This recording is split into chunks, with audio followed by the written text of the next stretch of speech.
बड' लेटेस्ट आपडेटआव बयखौबो बरायबाय। दिनैनि रादाबखौ फरायदों आं प्रमद खाख्लारि। मोनसे गेदेर जाथाय सासे बर' सुबुंखौ रां दाबिनायनि दायाव बुग्लिनानै बुथारदों। बे जाथाया थांनाय मोनायाव कामरुप जिल्लानि सिङाव थानाय बक'मोनहां राजापारा होननाय जायगायाव जादों।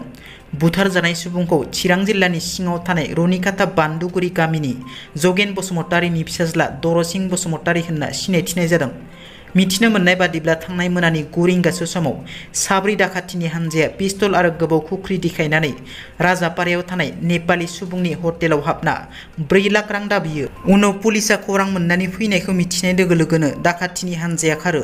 साब्रै दाखाथिनि हानजानि गेजेराव सानैया खारखोमायो आरो सानैया थालाङो आरो कामान्ड' आरो दाखाथिनि गेजेराव गुलि गावलुं गावसि जायो आरो सासे कामान्ड'नि आथिङाव गुलि नाङो।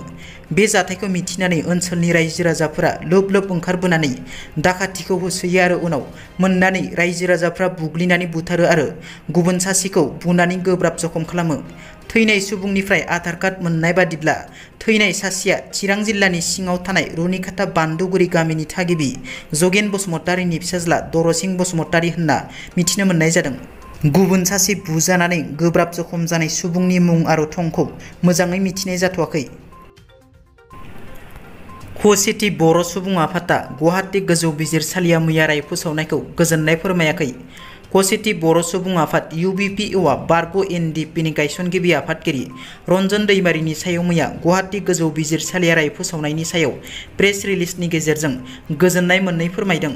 बे आयदानि सायाव फिन सावरायफिननो आरो रन्जन दैमारिखौ हगारनायनि सायाव राहा लानो थाखायबो UBPOआ सरकारखौ खावलायदों। मख'नो गोनांदि दिनै बारग' NDPफोरनि आसाम नाङै बन्द फोसावनाया गोहोम गोग्लैदों। बिनि गेजेरावनो BTR ओनसोल एबा BTRनि जिल्लाफोराव बांसिनै गोहोम गोग्लैदों। NDPनि गायसनगिरि आफादगिरि रन्जन दैमारिखौ मैया गुवाहाटी गोजौ बिजिरसालिया जोबथेसालिनि साजा फोसावनायनि हेंथायै पृथ्वीराज नारायण देबमेट्सनि गोख्रों बिबुंथि।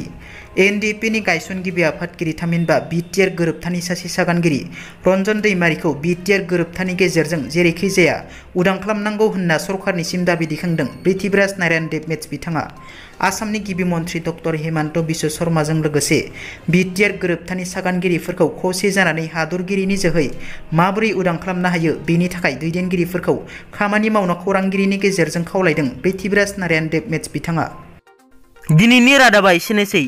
नोंथांमोना जुदि आंनि चेनेलखौ दासिमबो साबस्क्राइब खालामाखै अन्नानै साबस्क्राइब खालाम। गोजोन्थों।